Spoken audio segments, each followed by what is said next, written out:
All right. Here we are, Mitch. Welcome. It's still Corona. Oh my 2020. god. And it's getting Social worse.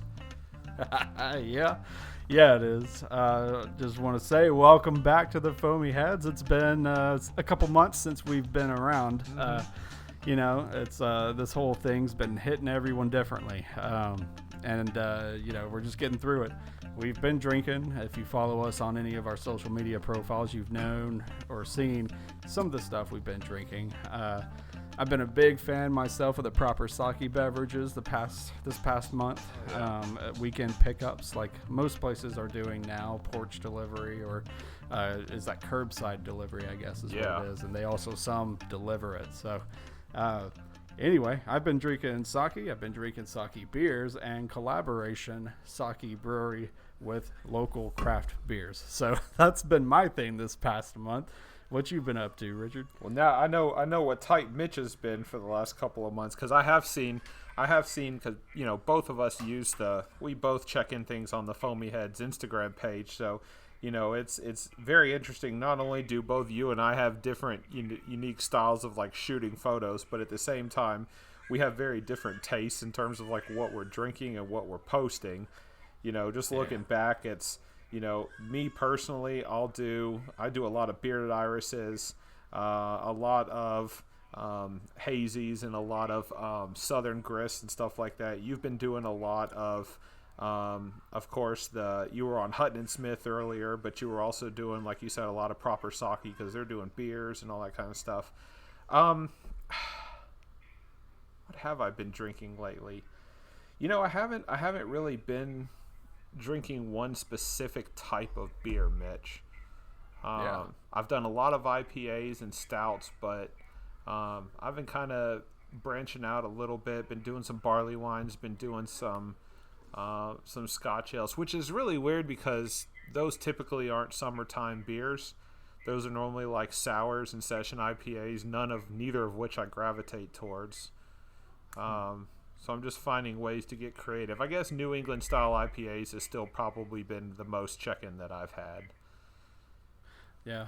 I saw one the other day that I wasn't too familiar with, but I couldn't tell you the name. If I wasn't using my phone to kind of listen and sync audio and whatnot, I'd check Untappd. I can't think of what it was, but you've had some cool ones that I've not heard of that you checked in recently. And I'm excited about getting into the two we got today. Oh, yeah. What are we drinking today? Let's get foamy, man. Yeah. I'm so excited, Mitch. Yeah, dude. These guys are relatively new. I mean, like, they've been in the coffee game for a while, and I guess they've been making beer in Nashville for a while, but maybe you've known about them longer than I have, but I'm relatively new to Living Waters Brewing. Yeah, as far as the extent of history I know is I've talked to a couple of the coffee guys there or whoever's pouring drinks or making coffee. And as far as I know, they've been open for at least 2 years. And they crept into the scene, in my opinion, because I don't know if we were just laser focused on Bearded Iris and anywhere that made a really damn good IPA. But we had our blinders on to any like new craft beer scene, and even to today there's been 3 that have popped up during this whole pandemic that I've still not heard the name uttered around me. And I'll have to refine their names because I didn't memorize them, but they're there and they're still making beer. So we've got even more craft breweries to check out, but Living Waters really took us by surprise with their Yosemite Galaxy IPA. So good. That thing was it's awesome. That was, I think it was Dick who said from Big Foamy Head, it's like a fresh squeezed, I don't know, it's like a juicy, like orange drink or something, but with bong water at the end. It's just got that bitter hops, but it's real juicy at the front and then it's real bitter at the back. So it took all 3 of us by surprise with when DJ was talking about it as well. So we all started talking about Living Waters thanks to Yosemite. Right. That whole IPA. But yeah, they had 2 recent releases over the weekend here. Yeah. And We got Burgess, which is the milkshake double IPA, peach passion fruit with Madagascar vanilla and lactose. Yeah. And what was the other one? The other one into a Yeah, cooler. the other one was Alma, ALMA from.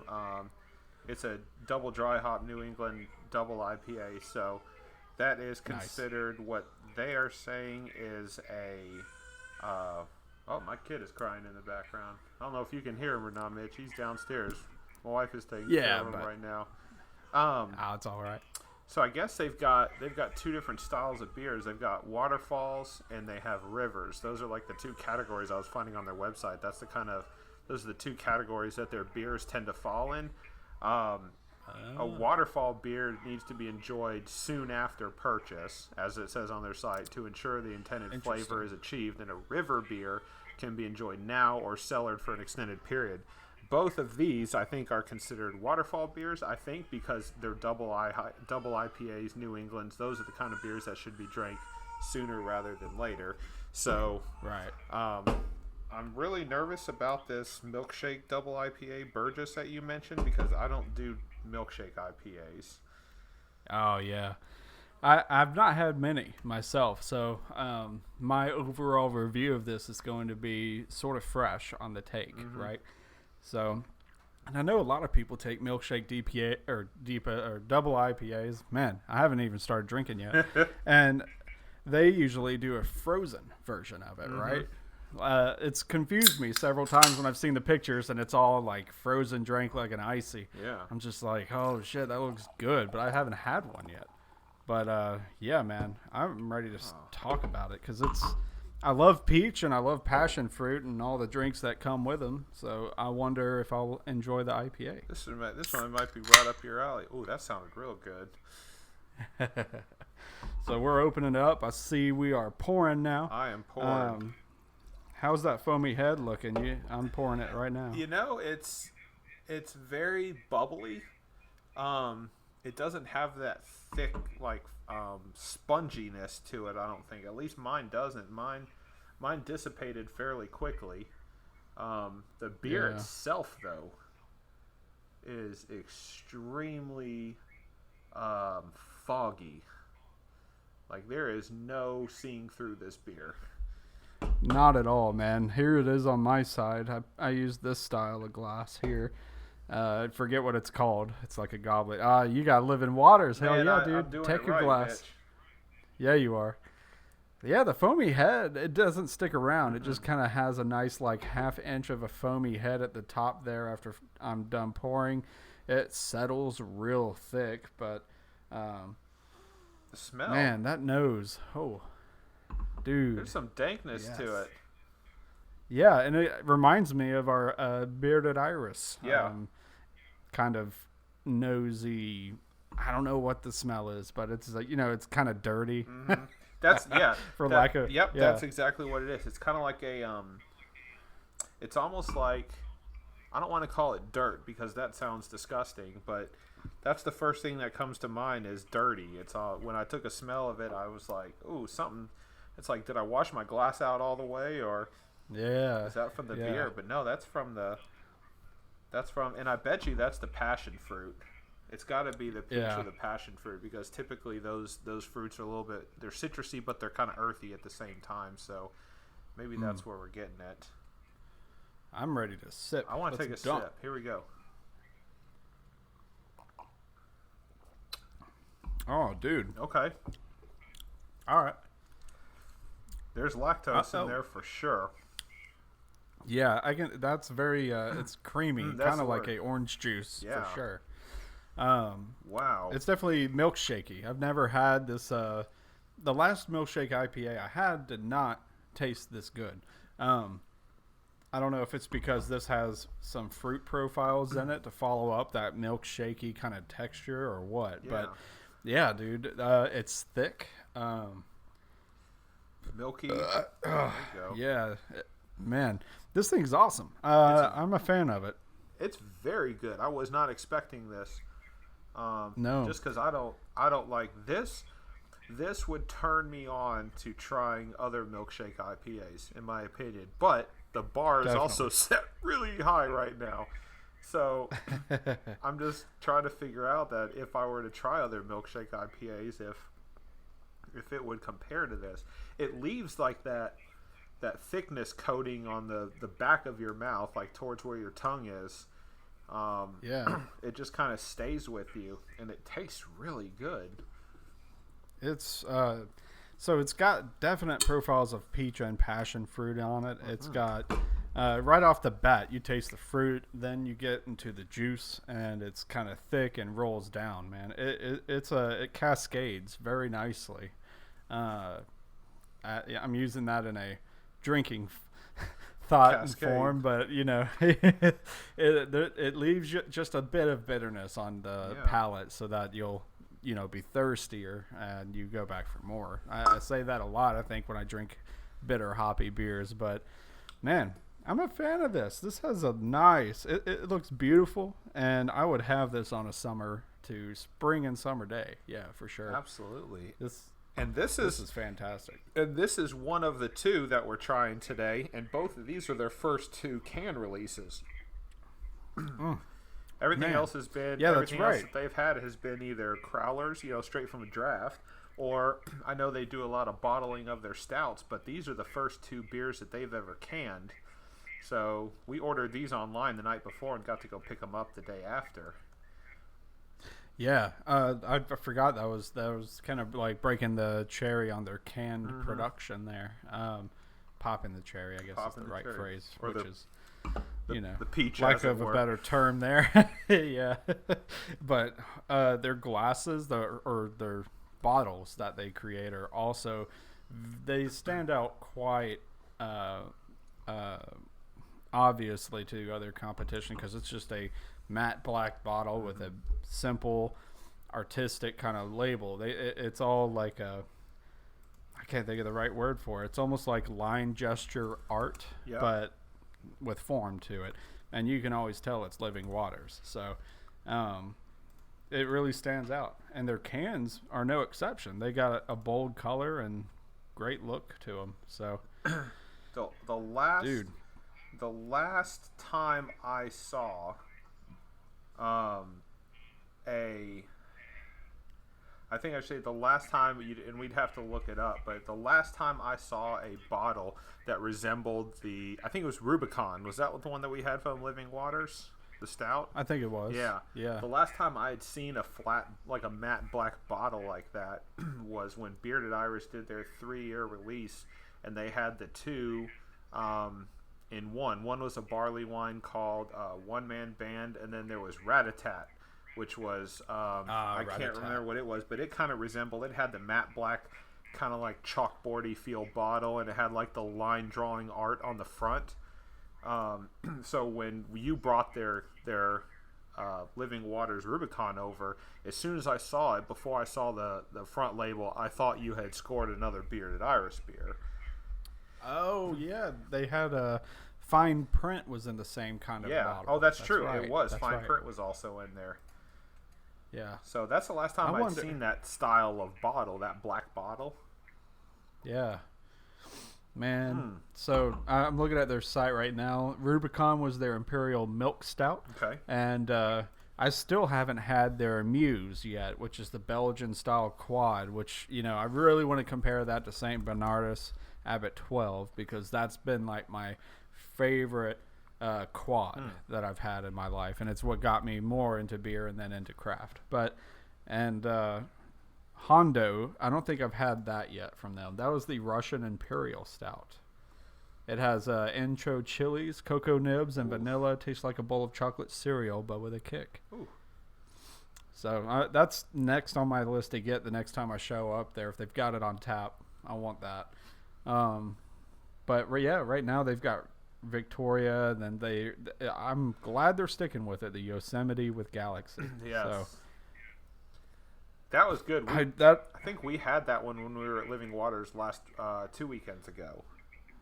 Definitely, yeah. We had that, and then their original IPA they brought back for that weekend as well.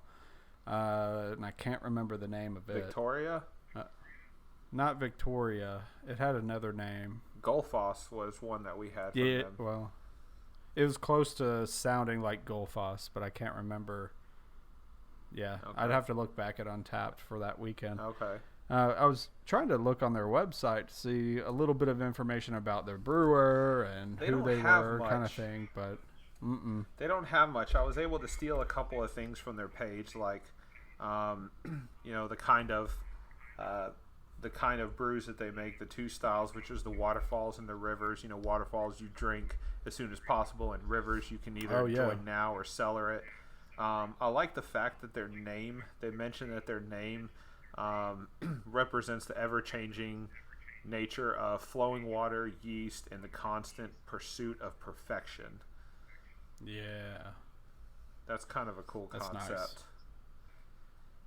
it is. And this is this Burgess, this peach and passion fruit, I guess I was looking up on Untapped, and this isn't the only Burgess they've made. They've made another one as well with two different fruits. Let's see, Burgess. They made one with mango and guava as well, and I guess that was prior to this one. Well, shit. Okay. In the past 2 years that we've not known about them, I guess. Yeah, we've been sleeping on living waters. We shouldn't have been doing that. Yeah, man.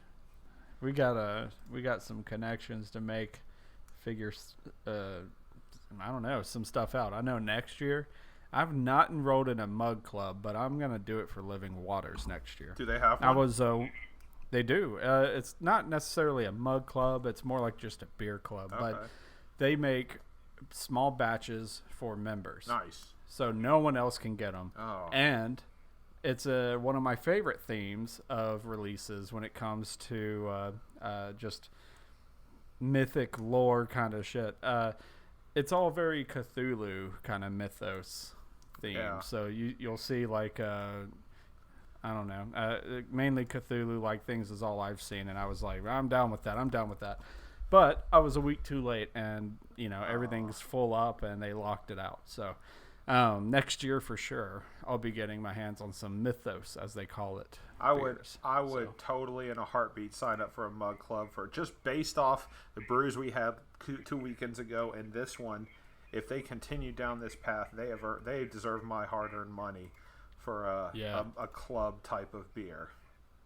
Definitely.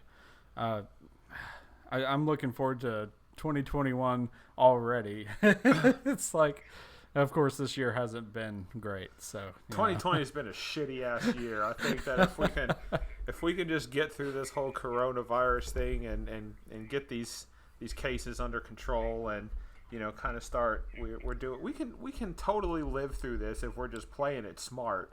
But the problem is a lot of us aren't playing it smart, Mitch, and I think that we have the opportunity to do that, and we can still drink our beer and hang out and at breweries and stuff like that, and we're just going to have to get used to the fact that this is going to be another kind of flu type virus, and if until we reach that like herd immunity, so to speak, we just have to play it safe and follow guidelines to make sure that we're keeping everybody else safe. But I want to go to Living Waters. I want to sit down. I want to drink their beers, because this is the first milkshake IPA that I've had that not only do I not dislike, but I would actually drink more of them. Like, I'm glad I got a 4-pack of this beer, and I don't say that about any other milkshake IPA. That's saying something, man. Like, I'm very glad we got our hands on some of these beers. This is delicious. I should wake up in the morning with this. Like, this is awesome. This would go really well next to like eggs and whatever. Right now, my thing's been what's it called? Egg in a basket. Yeah, egg in a basket. Yeah. It's you punch a hole in toast with a glass or something, and then you drop an egg in. It's like fried egg inside toast. Got it. Is it like a runny egg? Really good. Is it a runny egg? I do runny, but you can still cook it all the way through. Gotcha. Yeah, it's buttery, eggy, and crunchy. So, and I haven't had orange juice in a long time, and this would fill that void. So, Perfectly. it'd be All it hits all the triangles of the pyramid, right? All the food groups. If that makes any sense, that was a Ricky right there. Rickyism. God damn, man. The bar has been set really high. Like, we still have another one of their beers to get into, and I'm just trying to figure out if this next one is going to be like, I don't know. Like, it's... I know, man. It's the same. They're both 7.5% when it comes to like alcohol, ABV. Looking on Untappd, they're both 40 IBUs. So I mean, like, they're the exact same weight when it comes to, consistency and alcohol of beer. But like, at the same time, I don't know. It's just I know there's going to be two different flavors because I've never had a milkshake IPA like this where I can taste distinct flavors, and just based on what I've had from these guys before, I just know this next one is going to be like super good, and it's going to be very different. But I have a feeling it's going to taste like what I think a Living Waters IPA is going to taste like. Right. Yeah. This one's a nice in between. Not only does it have its own style and taste, but it makes me reminisce about local Nashville beer thanks to Bearded Iris and Southern Grist when it comes to their hazy IPAs. So it's just one of those things that this is right up the alley that we enjoy when it comes to that bitterness and the nose and flavor profiles. And now it's got fruit in it. I'm down with that. God. This is awesome.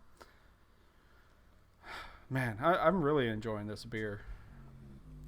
It's something else. I have a few sips left, but I'm like really excited to get into the next one at the same time.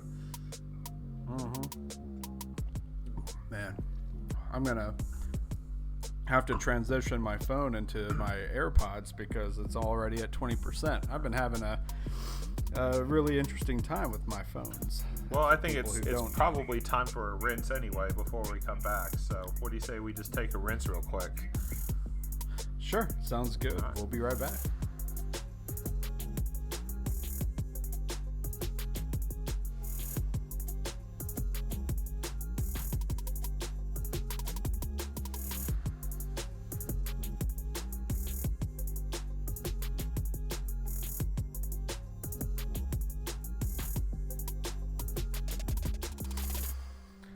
We're back. Whew. I'm rinsed. Me too. Man, I'm so excited right now. I don't think I've been this excited for another beer since a Bearded Iris like release. I remember going to like when Bearded, of course they're always doing new beers every other week, right? Or at least releasing something every other week. Now it's just kind of like if they don't have one, then it's kind of like, well, what are you doing? How come you don't have one? But back before I was on that train, I was just kind of like, ooh, new Bearded Iris. I'm really fucking excited to have this beer. And that's exactly what I feel like right now, having this Alma DDH New England double IPA from Living Waters. Dude, yeah, this Alma's gonna be. I'm just, it's got like it's got this Groot, bearded Groot like character, Bigfoot motherfucker. Yeah, yeah. It's an int, but not an int, or it's just a walking tree man. He's probably the spirit animal we're about to see after we drink this.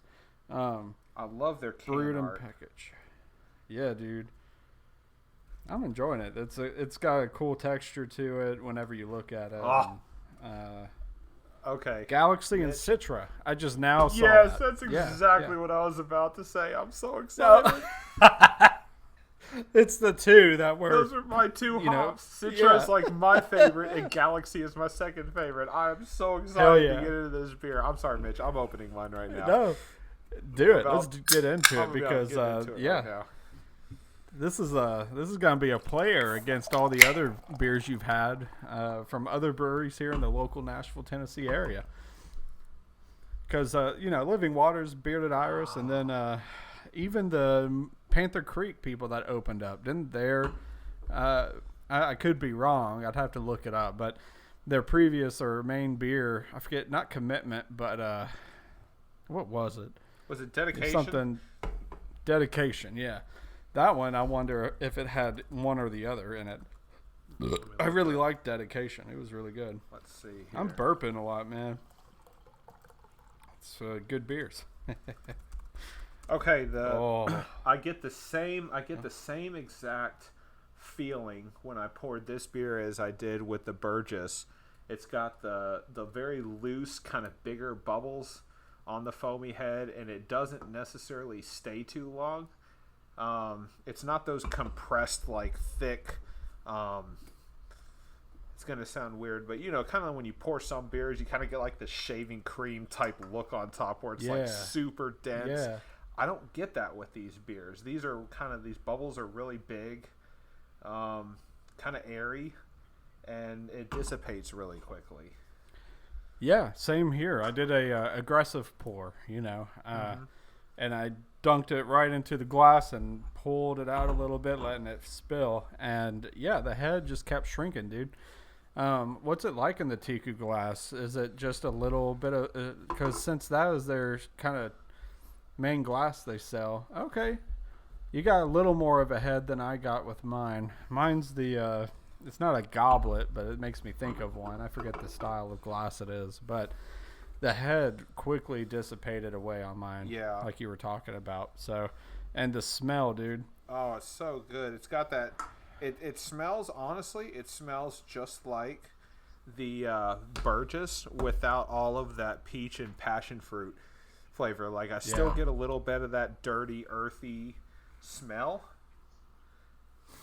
And I wonder if the other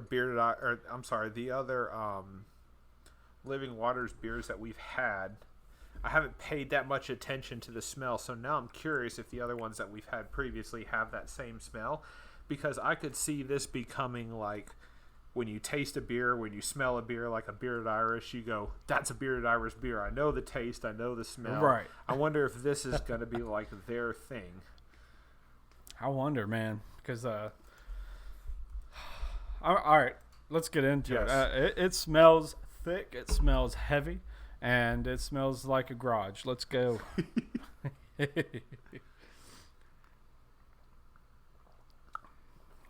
Oh, man. Oh, that is heavy. Hang on, I need a minute. Yeah, man. Oh, that was so good. It leaves a nice bitterness. Oh. Mm-hmm. So, right. I know Galaxy and I know Citra hops very well, right? So, walk with me through this for a second. Okay. Take a sip. Take me on the journey. Take a sip. The really bright stuff you taste at the beginning, it's almost like it's almost starts out as like really dank, but then disappears really quickly. That is the Citra hops, and then what stays with you on the end is kind of like it's kind of like the orange juicy feel that stays at the back of your throat. That's the Galaxy. That's the Galaxy feel that's kicking in, and that's what I love about Citra hops is like they kind of start out as like they're going to be this extremely like dank style beer, but they disappear really quickly and they turn to like this super fresh squeezed orange juice style of beer. And then the addition of the Galaxy is kind of like, okay, you thought you were done, now we're going to the fucking moon. Like we're going to it's like that orange juice taste that just stays with you. God, this is such a good beer. Yeah, this is awesome. Yeah, the Galaxy and the Citra definitely disappeared into this black hole. Yes. Yeah. Nice. This is awesome. I love the look of it, too. It's straight up orange juice or grapefruit juice. Like, it looks just like it. Both beverages both have that thick, just orange juice look to them where you cannot see through it. And it's heavy. It's going to make me burp again. But yeah, I'm digging it, dude. I would take this now again. Excuse me, now I'm burping too, Mitch. The Burgess was really good. This is better in my opinion, but that's because I'm partial to Citra and Galaxy hops. The traditional kind of style there. Yeah, that Yeah. too. Yeah. But I can also see that if somebody drink like DJ loves milkshake IPAs. He's on the show from time to time. He loves milkshake IPAs. Like that's his thing.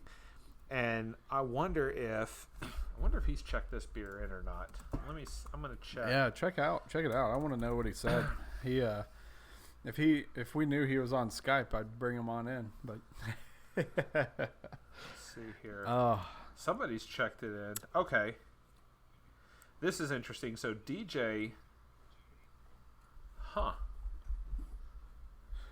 it sounds like he didn't rank it as high as. Yeah, this is interesting. So DJ, and I'm going to call him out because I know he's going to listen to this, and he's kind of probably be like, Richard, what the fuck? So he checked this in, and he goes, good, but I'm not rating it this time. I want to try this again before I rate it. So I'm curious what his thought is. And then Serge, his friend that lives next door, they do a lot of beer trading, Mitch. They do like, beer shares back and forth. He goes, this Burgess, talking about Burgess, wasn't what I expected and in fact was almost terrible. That's weird. Until I got about halfway through and it warmed up. Then it got pretty damn tasty. Warmed up, huh? He gave it a 3.5 out of 5. He was taking his time, huh? Mm-hmm. Interesting. No, that was for the Burgess, though. Right. I don't typically take my time with IPAs. I drink them. I don't shoot them. But, it's not like a stout or anything that I want to warm up and taste a multiple flavor profile, reaching that 55-degree kind of suggested temperature on most things. So I'm curious what it tastes like warmed up now if he did experience more flavor. I guess it would be kind of like a duh moment if I did taste more flavor because it's warm. But yeah, looking at, of course, that was Burgess. DJ loves those milkshake IPAs, so he's going to gravitate to those. I think more so than somebody like myself would. Whereas I would be looking at Alma and saying, okay, this is the Living Waters beer in which I'm going to compare all other Living Waters IPAs to. And it's got a 4.26 average check-in across all users on Untapped. Two of my friends on Untapped have checked it in and gave Alma a 4.28, so about the same average. I'm right there with him, man. This is tough. I might be in 4.5 territory, 4.5. The milkshake took my breath away, dude. Yeah? I'll be rating this definitely a 4, just because not only is it an IPA, a milkshake IPA that just surprised the shit out of me, but the fact that it contains lactose as well. I don't typically really enjoy lactose in my beers. I usually just taste too much creaminess, or it's too heavy, or it distracts me from what I want in the flavor profile that I was reading about. I guess I'm a difficult order when it comes to lactose because A, I don't know what I'm talking about, and B, I don't brew with it, and I don't know exactly what it's supposed to bring out, I think, in a beer. But the ones I've had, stouts, IPAs, and whatnot, I've not been really happy with the ones that contained lactose. Yeah. But this one, it's done fucking right, in my opinion. So bonus points for being able to successfully brew an IPA with lactose.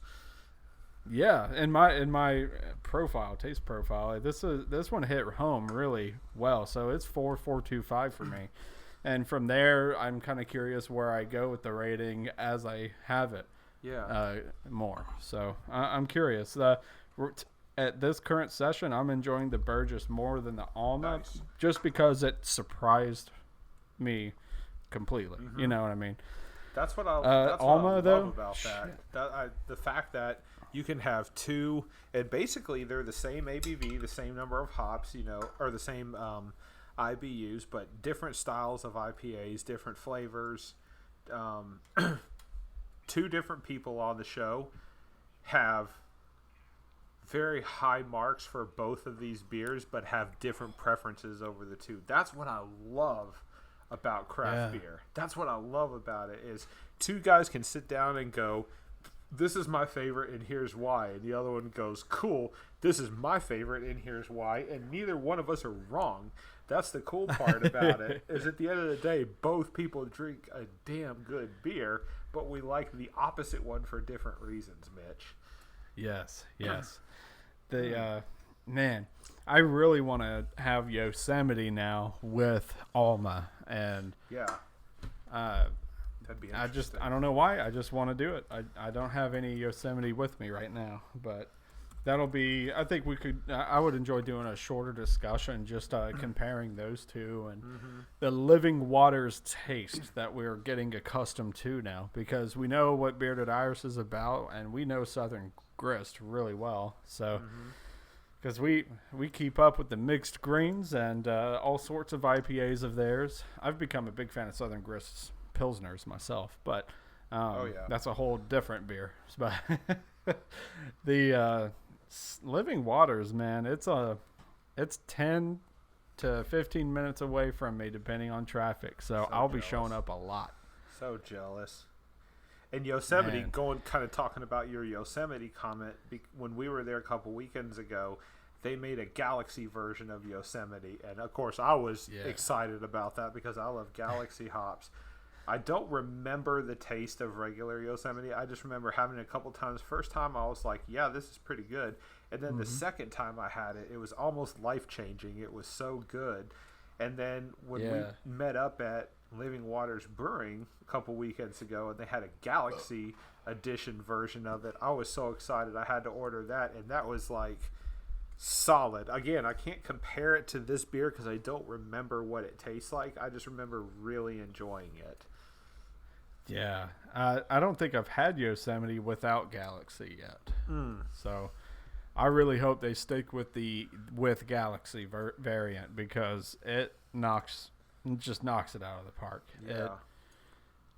So it looks like the original Yosemite has Centennial, Mosaic, Chinook, and Citra, and then CTZ. Those are what they're hopped with. So I'm curious. I don't really know CTZ, but I've seen the other four in other IPAs. Very curious what CTZ is now. But with that Galaxy bop to it, I think it's perfect. I want that as a daily driver. God, it's so good. If I had a tap in my house, it'd be that. Yes. But so let's run this back then. Let's kind of close everything out then. You said out of the two, the Burgess was your favorite. When you're going to check this beer in Untappd, which I know you're going to, what are you going to rate Burgess, which is the Milkshake Double IPA? That one, it's between a 4 and 4.25, man. Based on memory and not impulsion or impulse, just like when I had it. Yeah. It'll probably settle down to 4 just because it's the first time I've had it. 4 is a high rating that I give stuff anyway. Yeah. 4 or 5 is when it's kind of legendary status. Yeah. Like, usually either I can't get it and it just hit real well that day, or, I'm just a big fan of it. But yeah, this one's gonna rank high up there. I'm thinking 4, and then with Alma, I think I'll probably do a 3.75 for me. So Alma is gonna fall right underneath Burgess by. Yeah, a quarter or a half of a bottle cap, depending. Yeah, out of 5, I'm gonna give it a 3.75, just because I think I'll probably rank it higher at some point when I have it again. But for now, 3.75. It's not hitting me as good as the other one. I gotcha. But it's bitter. It's full. I'm feeling full. And yeah, dude, it's heavy, tasty. It's a meal, so I really like it. I need to start handing out 2s and 3s more often for the ones that that are okay. Yeah. And anything below a 2 should be like the ones I really hate. But I don't know, man. I feel like 5, like out of 5, doesn't give me enough range sometimes to really gauge what I like, what I don't like, because there's so much out there now, and I like too many things. So it's all right now. If you look at my Untapped, it's like usually rates between 3.5 to 4.25 or something like that. Like, yeah, it sounds like I like everything. But that's for my own query, you know. I want to know which way I'm leaning more. But, you know, that's where we could get into that Untapped API and really pull down styles. And you've done your work for your profile on that. I have. But, man, I need to do that just so I know what direction have I headed in the past couple of years. But, yeah, man, Milkshake IPA for me wins the day. Gotcha. What's your thoughts? Oh, it's hard, man. It really is. I think just kind of like the same reason that, well, maybe not probably different reasons, but the fact that you were surprised by the lactose in the Burgess is kind of what gave it the edge for you, right? Because you had the Alma, and you know what a double dry hop New England IPA tastes like. You can have those all day, and you can be like, those are really good, and you can compare different New England IPAs across breweries. But the fact that Burgess had that lactose in it, and it took you by surprise because you weren't expecting to really go for a milkshake double IPA that much with lactose. I think for me, it was the addition of Galaxy to an already Citra IPA is what took the cake for me in Alma. So I think rating the two, I think they're extremely close. I think, gosh, I would still have to give Burgess a 4. Like, just like you said, you were going to give Burgess a 4. So I definitely agree with you on that. I think we have the same rating. I'm putting my Alma, which is our double dry hop New England IPA with Citra and Galaxy, I'm putting it at a 4.5. So the Alma for me takes the cake. I do believe it is a half a bottle cap better than the Burgess Milkshake IPA, because I am so well versed in both Citra and Galaxy New England IPAs that I know what it takes to get a rating like that, and the fact that they were able to do that by combining both of them, which are two completely different hops, and still obtain two completely different flavors, for me gets that extra quarter of a bottle cap that I probably would have otherwise rated a 4 to 5. So hell yeah. Burgess, that's a good point. Yeah, Burgess surprised the hell out of me because I do not like milkshake IPAs. I absolutely don't like them. I wouldn't say I've hated them because I'm always willing to try some. But I actually bought the Burgess IPA in a 4-pack without knowing it was a milkshake IPA, and was slightly disappointed when I went to pick it up. But now I'm extremely excited that I bought the 4-pack because I still have 3 more fucking beers that I can drink, and I'm really going to enjoy it. But I also have 3 more of these Alma IPAs that for me is considered like the epitome of a New England IPA for living waters that I'm excited to have as well. Man, yeah, I want to come back at the milkshake and this other double, Alma and the Burgess. I keep forgetting what the milkshake one's called, Burgess.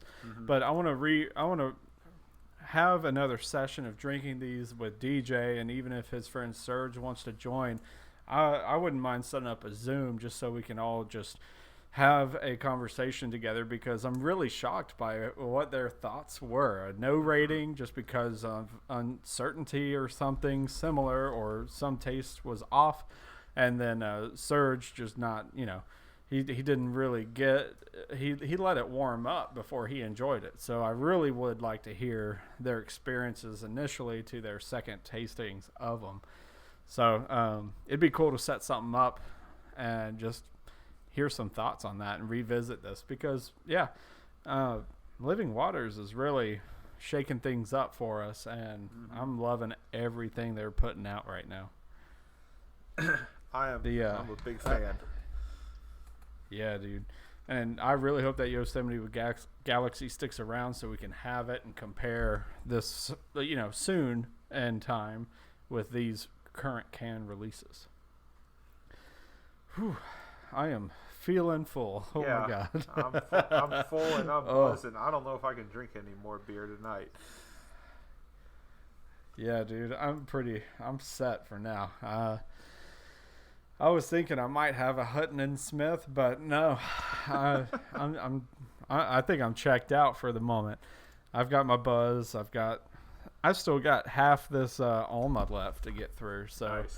it's gonna warm up on me probably before I finish it. So I'll probably taste even more hops, I'm assuming.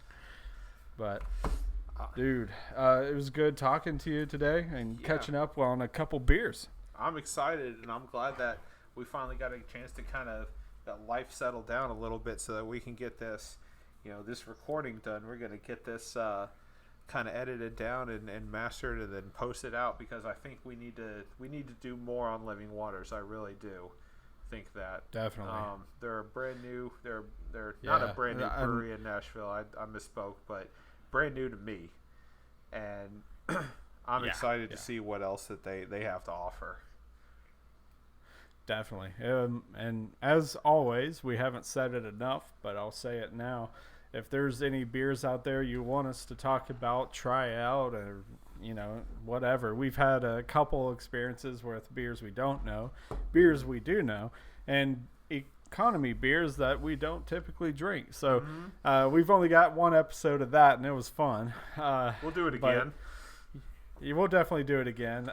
It was an experience, and I want to bring the grand finale or the finalist in that back into whatever other lineup we put together. That'd be fun. We'll have to do it again.